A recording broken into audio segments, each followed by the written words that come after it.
Stoy, thanks for joining us. Well, thank you. It's always great to have another Drake alum to speak to. Yes, I know. When we started going back and forth, I'm like, holy smokes, we're both in financial services. And I was like, wait, you went to Drake too? So it was like really small world. And like I said, I like the Drake, the Yeah, Drake. It's good stuff. So always representing, always. yes, that's right. It's a great place. So thankful the opportunity to chat with you today and also share um, that space in financial services, but also this interest in financial literacy. So before we get going, let's just start with you. How did Yeah, you get into this world? Like, where did you get to where you are today? Tell us a little bit more. for sure. I'm born and raised from Omaha, Nebraska, and from a split family. I grew up realizing that like money was a factor, right? Not only for my own family, but everyone around me. Money always seemed to be a stressor and an issue. Yeah. And growing up, my mom always gave me gifts. That was great, but we never were getting ahead, it seemed like to me. And so growing up, I knew, hey, the only way out for me was sports. Like I was a baseball player first, ended Ah, up being better at football. And that's how I ended up going to Drake and is to play football. And so I knew, hey, I want to get money, involved with money, and everyone starts with accounting. I don't know why. We all do that way.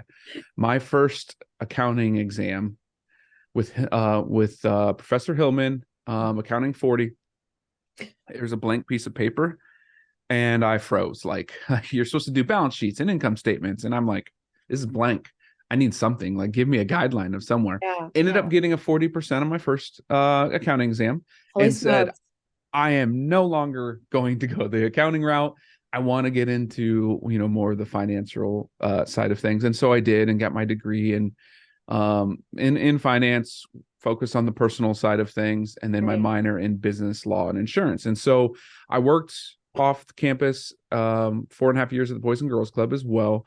And Ah, that's where it started to hone into me that we don't have financial literacy. I call education nowadays, but we lack it from a yep. like a very big global perspective. It's not in schools back then, and no one really talked about it. We didn't have a Right. lot of resources or information. And so I knew I wanted to help. Started my career in insurance side of things, like a lot of us do.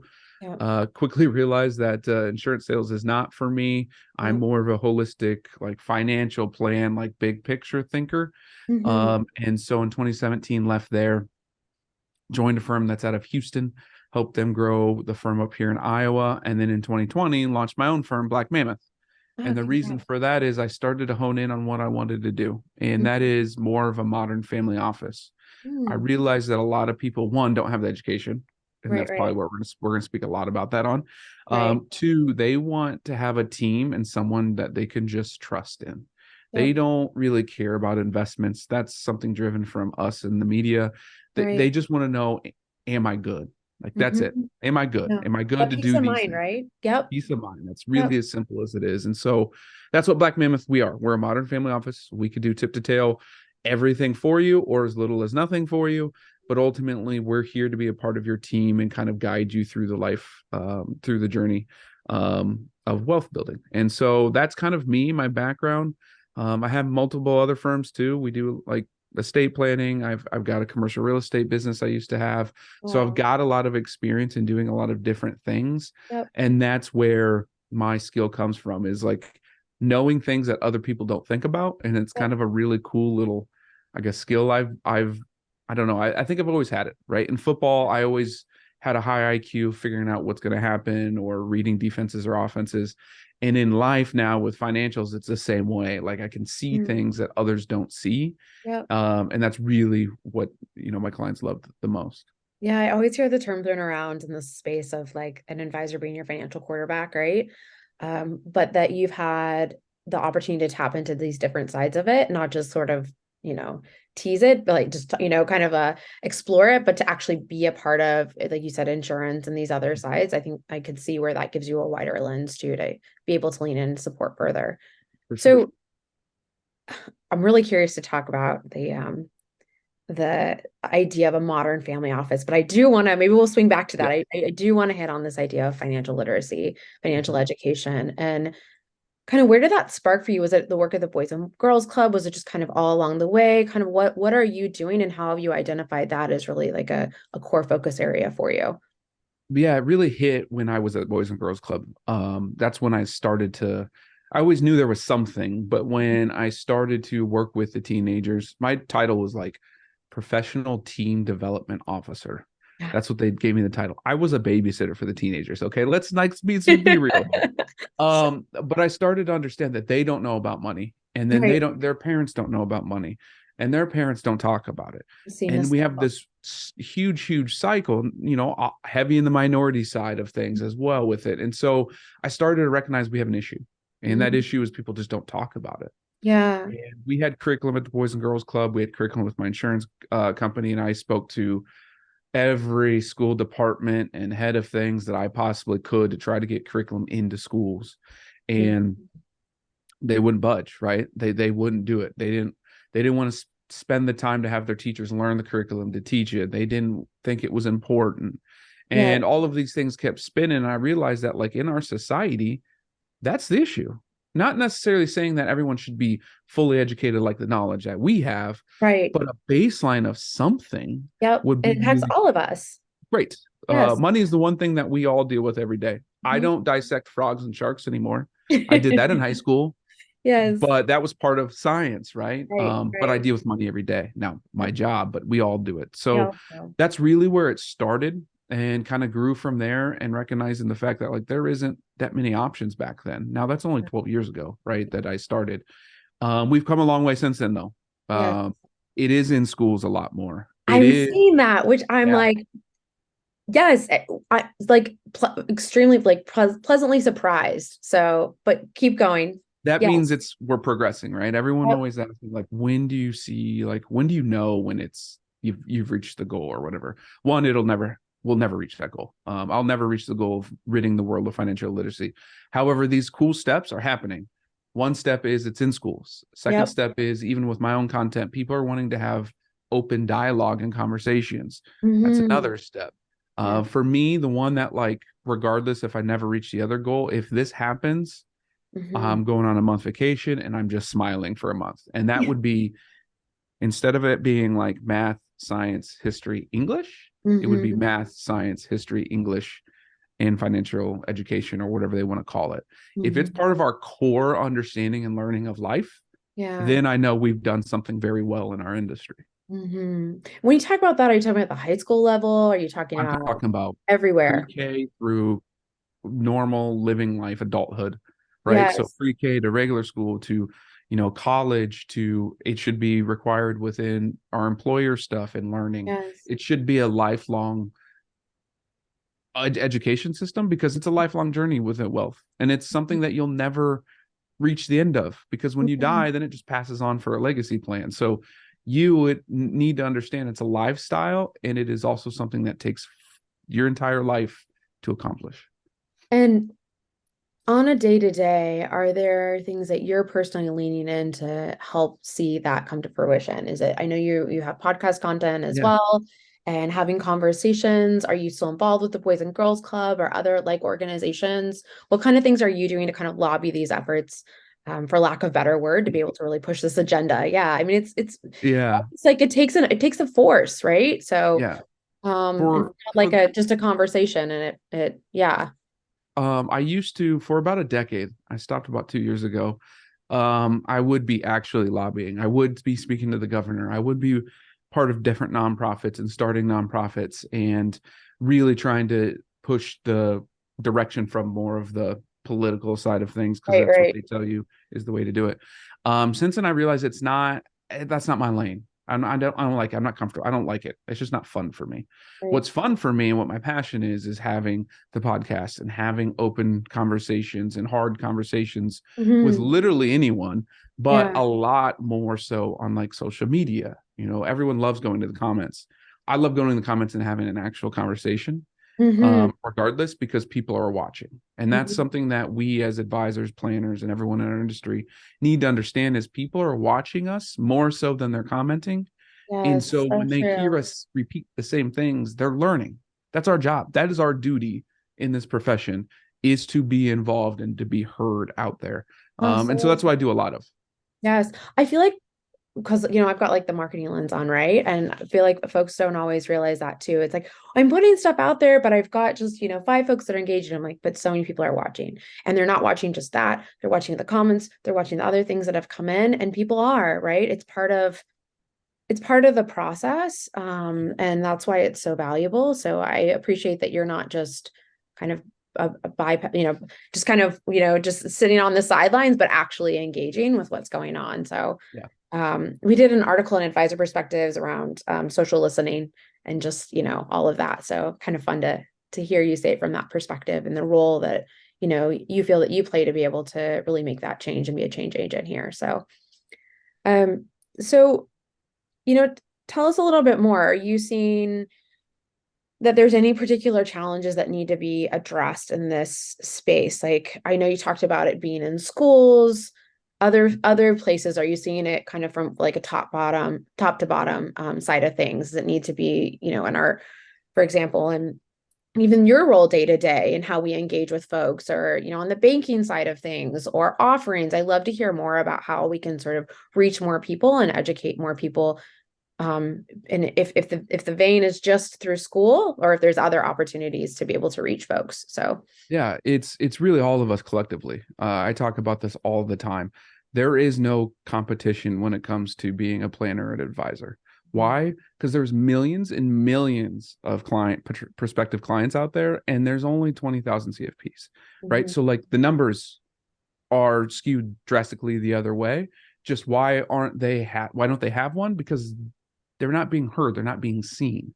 Our industry's been really, really cool at like providing investments and ROI and focusing just on people with money to make more money, when Yeah. realistically that's not what financial education or financial planning is about. What it Mhm. is about is the core, and that core is that person. Mhm. And if we don't start talking more about the emotional side of money and decisions and really understanding our clients, then this whole thing will fail, right? Mhm. Ultimately. And so it starts from the top, it starts from all of us involved, of speaking more to the person and Yes. relating to them and understanding who truly they are. Then we can take that step and involve the numbers, because numbers are numbers. One Mhm. plus one's two. Right. Whatever your numbers are, we know we can do something because it is facts. Like that's a number. Mhm. However, that doesn't go into what you are doing and how you feel about what's happening. And I use this analogy all the time. It's like when we all go on the diet fads, right?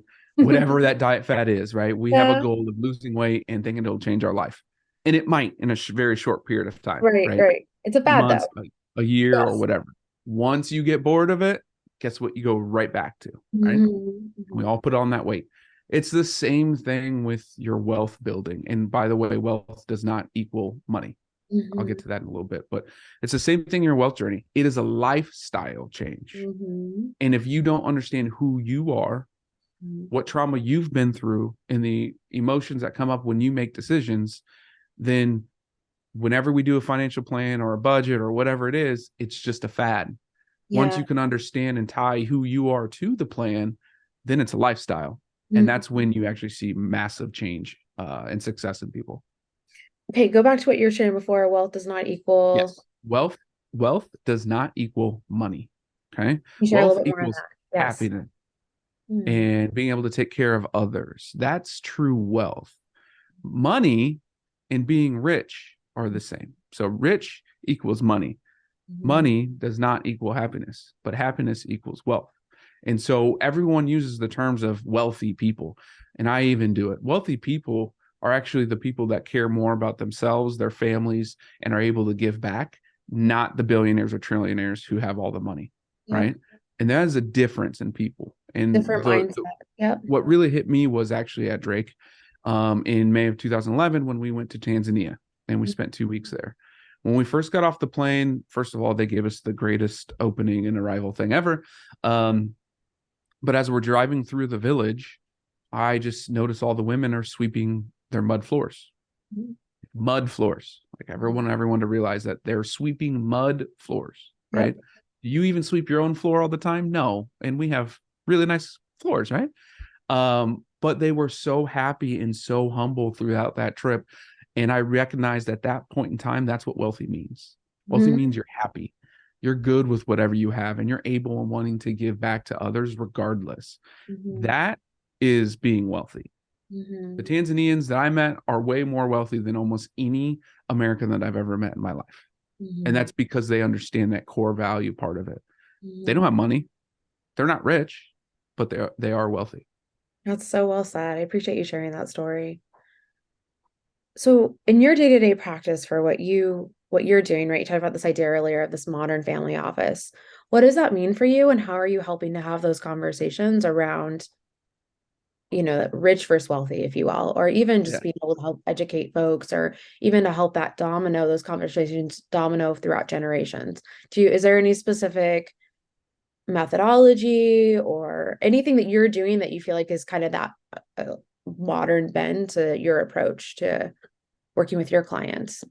Yeah. First, we always start, and I always ask everyone the same question: what's your first money memory? Right? We've got to figure out where it all started, and what you think of money. So, all of my clients, that's the first thing we do. We spend about an hour, hour and a half of just like, what's money mean to you? Do you have Mhm. trauma in life? How were you raised? To get a baseline of like why they're making decisions and what they're doing today's world. Yep. So that's first and foremost. But the term modern family office is, and most people don't know what actual family office is, but Yes. it is taking that traditional sense of family office being able to take care of your legal stuff, the lending stuff, pay your bills, travel, so that way you can focus on your family and like whatever money making thing there is for you. Yeah. We modernize that because usually you have to have 25 million or more, and it's a big ordeal. I've recognized that you can whittle that down to a business owner who can basically gross about 300, 400,000.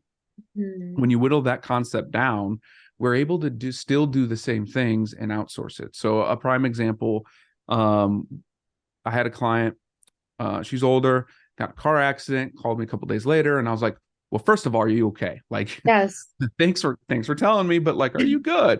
And Yes. she was completely fine, but car totaled. Ugh. Was dealing with the insurance side, and I was like, I need a vehicle. I have a business to run. I need a car now. Yeah. And I was like, okay, what do you want? She told me what kind of car she wanted. I called up dealerships. I got a test drive done.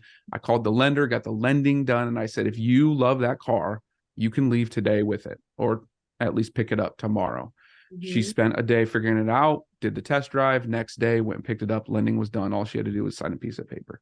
Wow. So that's the family office side of things. That's us taking more of that quarterback role and Yep. saying, I understand where you're at, the situation. I'm going to go get everything done for you. All I need you to do is show up and see if you like it or love it. Mhm. And that's what we really want as people. We want to make sure, one, am I good? And two, do I have someone behind me that can support me if things don't go right? Yep. And Yep. that's our job. That is our duty, as financial planners, in my opinion, is to do that. And for me, that's more of a modern family office feel, aside from like just focusing on investments or creating Yes. a financial plan, handing it to them and saying good luck. Like, it takes way more intuitiveness and way more like being deeper in their lives. And that's why I've deemed that modern family office. No, I love that. Also, just this idea of just taking care of people and reducing all the friction. So it's just everything smooth and taken care of. I mean, that's service. So, Yeah, for um, sure. goodness, I appreciate you sharing it's an exciting and inspirational conversation. So, we're wrapping up here quickly though, too. So is there anything that you think would be helpful to share if there's others that do want to get involved or do want to be able to give back, especially on this side of things? Are there ways that you would recommend either through specific nonprofits or just in day to day or what have you? I love to hear how others can help carry this mission forward. Yeah. And there's a countless list of things that you can do, but I always have one big ask for everyone, and that is to help us all be louder. Mm. And what does that entail? That means sharing. That means engaging. That means being on podcasts and speaking what we want to speak in and be your real self. By Mhm. doing that, if we can get all 20,000 CFPs, for example, how loud would that be? That'd be a lot louder than anything Schwab or Fidelity could throw out in the media. Yeah. And for us to come together that way and be loud, that is the change that I would love to see. So if you want to be involved, you can contact me. Go right ahead and do that. I've got a list of everyone that I want you to be loud about and just keep being louder. That's my one big ask that I ask all the time. I appreciate that. That's such a good message too. And when you say loud too, like you said, it sounds like louder, talking with clients, being able to educate them. I know we mentioned earlier just online, right? Participating in the chat or in the conversation. I'm assuming even kind of the lobbying side, if that's people's wing. Um, Articles, other ways that people can be loud too. Podcasting, we talked about that, right? Any, I guess, giving back through nonprofits, things of that sort.